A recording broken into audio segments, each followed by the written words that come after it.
Coaching and feedback, two sides of the same coin. Coaching without feedback isn't coaching, it's talking. Feedback without coaching is just a parrot mimicking words that they've heard somebody else say before. So really, what is coaching? A professional certified coach, or somebody who really cares about their people and is engaged and connected to them. Which has a greater impact? Well, frankly, there's an overlap and they're both needed. Informal coaching is when you're guiding and directing somebody down the path of tasks, as I like to say. You're helping them overcome bad habits, fear, anxiety, distraction, to get from where they are today to the next task that they've agreed to. So you are directing them. You are helping them get to where they need to go. The feedback comes into, are they understanding why what you've directed them through informal coaching, why it worked? See, because the conversation of here's what you have to do to get there, it could be something as simple as a number of calls to make or finishing an engineering project on time. And here's what I'm guiding you to do, I'm coaching you to do. So they get there and they accomplish it. The feedback comes, which is really important if you want them to be able to do this on their own the next time, is not to ask them what they did, because you already discussed that. It's how did it go? How did they feel? How the people with whom they were attempting these new techniques or tasks you gave them, how did that make them feel? Why do they think it worked? What did they observe? The feedback is really, simply put, the person that you're managing and you're doing your informal coaching, you're getting them to tell you why your guidance worked and how invaluable that is to them, or it was to them, and what it's going to be to them going forward. We often call that building on something that works, appreciative inquiry. As you learn what did work, what did make them feel good, what they felt the customer or the supplier or their peer, whoever that audience was, said, but this worked really well. You focus on, the appreciative inquiry has us focus on what worked. And to understand what worked, to celebrate that, and then to take the next informal coaching step is, now, what do you think we can do with the second, the third, the fourth, and the fifth item? Make sure you listen to our module in which we talk about small bites. This breaking down the outcome, the task for the outcome, into small bites allows for accomplishment to occur much more easily. Celebrate it, build momentum by gaining engagement and moving forward. Formal coaching is less task-based. You're looking for consistency, you're looking for good direction as always, but really letting the individual find her or his own way. Developing new ideas is best served with somebody outside of that hierarchical structure.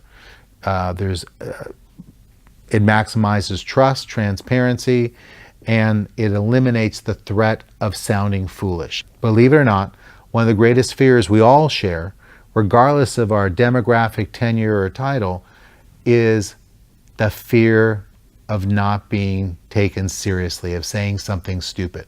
Formal coaching allows for all those fears to be gone and true development, true ideas to be generated. It's also a great time after formal coaching for the direct manager to now get engaged with that informal coaching. To gain complete clarity for any coach, an informal coach or a formal coach, it's important to know if you're directing or you're developing.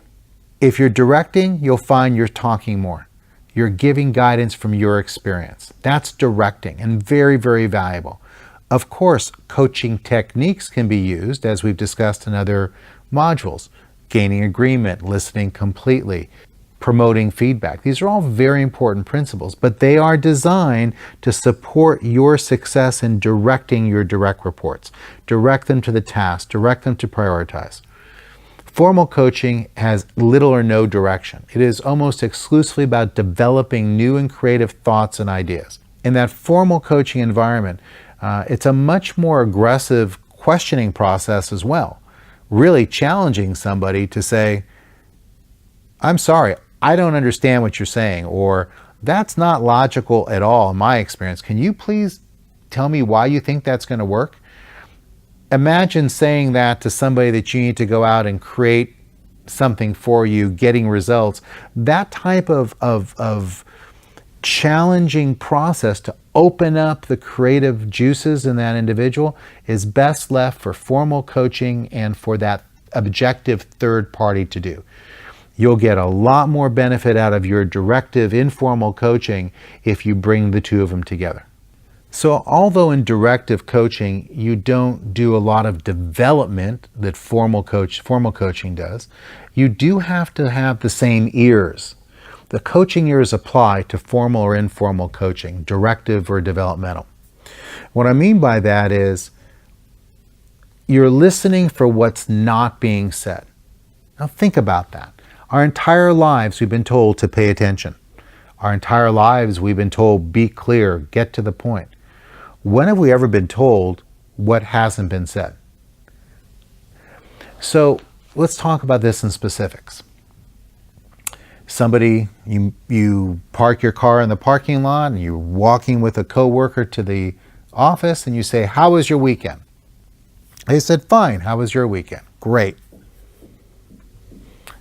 There was at least 48 hours that went by. There was at least 48 hours of something between the time you last saw that person, them saying, "Great, fine." What they did was they deleted information. Deletion is the information that's not being shared. It's a very close relative to lack of agreement. It's easy to say yes, yes, yes, and delete all the reasons why I agree with you. I just delete it. In the same way, when you're having various conversations with members of your team, you're listening for what they're not saying. How do you know that? Tell me more. Who confirmed that? These are questions that, again, you want them to listen. You want to be listening completely, all 600 to 800 words per minute, but you can pause and say, "I'm not hearing something here. Give me clarification." That's a deletion. I'm sure you've had the same experiences I've had. You've had this great conversation with somebody. Everything is great. You go your separate ways, and about 50 or 60 seconds after you separate, you go, "I forgot to ask him about that," or "I'm not sure what that meant. I really wish I'd asked one more question." And it's because you're more interested in telling somebody something instead of finding out what they didn't tell you. The next iteration of that deletion is called a distortion. It's where somebody says to you words like, "It's always this way, and it never happens like this, and everybody knows that's the way this person is." It's a deflection. It's a way to not have to give information that, frankly, most times is not there. So here's the thing about deletions. Deletions and distortions come from one of two places. They can come from, "I don't care enough to want to share it with you," which is usually a very small percentage of the population. Where deletions and distortions really damage a relationship is when the information is not known. The reason that individual uses deletions and distortions because they don't have the information. And typically, as their leader, as their manager, you're the one most qualified to help them bridge that gap, what they don't know to what they need to know. So by pausing, asking these clarifying questions, challenging, this is where you're going to get your answers. One of the resources we'll make available to you is a list of dozens and dozens of pages of questions and some books on different types of powerful questions. And you can pick and choose your own. There's no one way to ask a clarifying question. There's no one way to challenge a deletion or a distortion. But the knowledge that they exist, frankly, the curiosity to find them is what will make you a good leader and a good coach.